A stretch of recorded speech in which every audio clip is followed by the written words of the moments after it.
Olá, gente! Decidi colocar um novo quadro aqui no meu canal. Vou colocar uma playlist chamada Cantinho de Leitura, que eu tenho um momento, né, todo dia para ler um livro, uma pequena porção de um livro para realmente cultivar o hábito da leitura.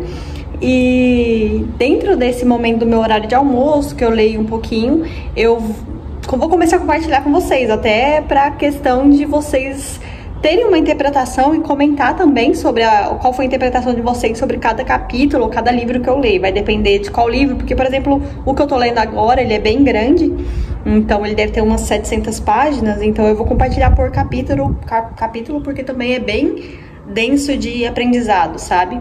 Então venham acompanhar comigo, né? Me falem se vocês vão gostar desse quadro, mas vai ser, pra mim, foi uma ideia bem interessante, até pra eu conseguir colocar em prática, né? Colocar pra fora o que eu tô aprendendo. Então, vamos lá comigo pra esse momento e é isso. Olá, gente! Hoje eu tô aqui no meu cantinho da leitura e eu decidi compartilhar alguns aprendizados dos livros que eu estou lendo. Esse livro é muito top, que é esse aqui, ó. Passar em Provas e Concursos, né? Do William Douglas. Gente, esse livro não é sobre passar em provas ou concursos. Ele é pra você, pra vida.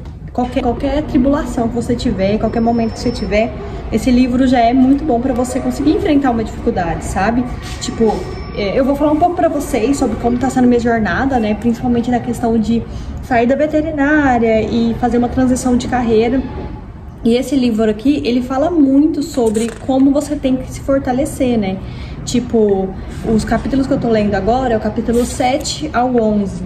E eu vou ler algumas partes aqui que eu grifei pra vocês terem uma noção de quão importante é. Uma das coisas que o capítulo 7 fala é sobre você olhar ao seu redor e ter consciência do que é ser inteligente. O que você pensa como ser uma pessoa inteligente.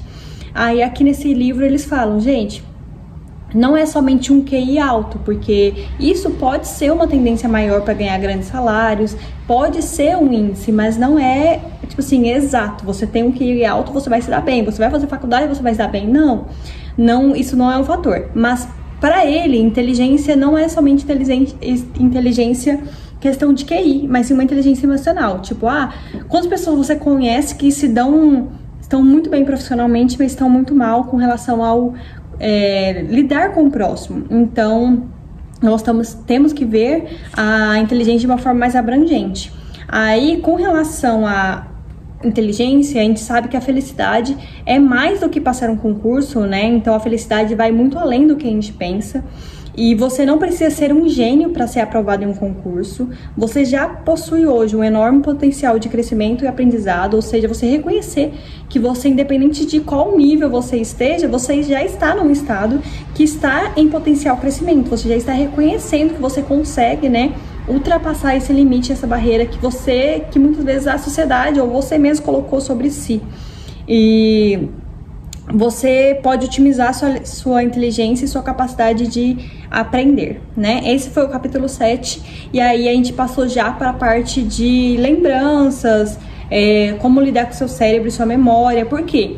Porque quando eu tô voltando tudo isso que eles falam pro concurso, porque é o que eles têm a intenção, mas você pode usar isso para qualquer área, qualquer dificuldade que você está passando na vida, né? Como eu já disse. Eles falam muito que as lembranças da nossa cabeça, muitas vezes, elas são uma forma, eles ficam vindo lembranças para nos auto-sabotar, né? Para falar assim, eu fui mal numa prova, eu errei de tal forma, e vai lembrando coisas ruins da sua vida para tentar te auto-sabotar. Mas assim como Martim Lutero falou, eu não posso evitar que um pássaro voe sobre a minha cabeça, mas posso evitar que ele faça ninho nela. Ou seja, você não pode evitar uma situação que está fora do seu controle, mas tudo que está dentro do seu controle você pode fazer. Então foque no que está no seu controle.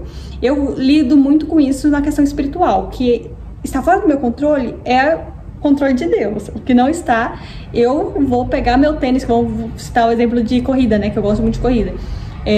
Deus vai lá e te dá a capacidade de correr. Você que tem que pegar o tênis e começar a treinar para conseguir correr uma maratona, entendeu?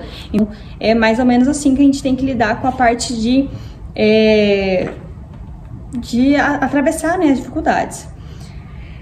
Ai, deixa eu ver aqui. Ó, esse daqui é muito legal, ó. Muitos humanos fazem igual uma crônica que ele usou aqui sobre um macaquinho que fica com a mão preso no coco, porque ele prefere ficar lá dentro com a mão segurando o alimento e sendo que ele poderia soltar e tirar a mão, do que tirar a mão e acaba perdendo a própria vida. Isso era uma coisa que faziam antigamente para tentar capturar macacos, né? Então ele sacrificava a própria vida ao invés de tirar aquela semente, aquela comida que estava na mão dele e tirar a mão da cumbuca.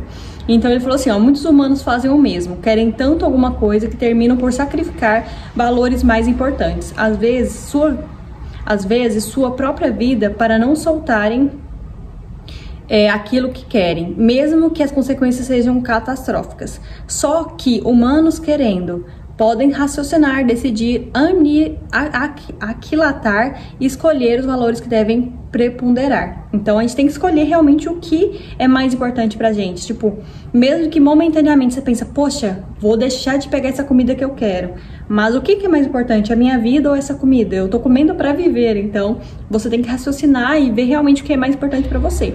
Quem se esquece de seus erros está condenado a repeti-los. Então esse outro capítulo diz sobre você deixar de carregar o peso do passado, né? O passado ele serve para ensinar a experiência, dar aula sobre como vamos agir melhor no futuro. Não é para ser carregado como fardo. Nesse sentido, embora fora do contexto em que foram ditas, vale mencionar no estilo de Paulo. Uma coisa faço e é que, esquecendo-me das coisas que atrás ficam e avançando para as que estão adiante, prossigo para o alvo. Não devemos ficar lamentando pelo que passou, mas trabalhar pelo amanhã. Então, o que eles mais falam é sobre você alimentar seu inconsciente com lembranças positivas. Então, tipo assim, eu, por exemplo, passei por um momento difícil, né, no último ano. E o ideal não é lembrar do que eu passei como, nossa, arrependimento e tudo mais, não. É você ver tudo como se fosse uma lembrança da sua vida em preto e branco. O passado, ele passou. Então, você tem que desfocar o passado. Você não precisa se espelhar no que já aconteceu. Você vai desfocar, deixar preto e branco e vai tentar visualizar o seu futuro com cores, com coisas que você tem que se focar, entendem? Então, você tem que se lembrar das suas vitórias, das boas provas, das boas notas, das vezes que você conseguiu se superar e superar as adversidades e alimentar seu inconsciente com lembranças positivas. Então, focar que as lembranças do passado não são o mais importante. O mais importante é o futuro que você está escrevendo agora. Então, isso eu achei fenomenal, até para conseguir contextualizar, né? Tudo que eu vou falar pra vocês. Então a leitura de hoje vai ser essa. Então saibam, caso vocês queiram ler, eu tô super indicando. Eu ainda tô bem no comecinho desse livro, mas é um aprendizado atrás do outro. Eu gostei muito dessa leitura, tá? E por hoje é só.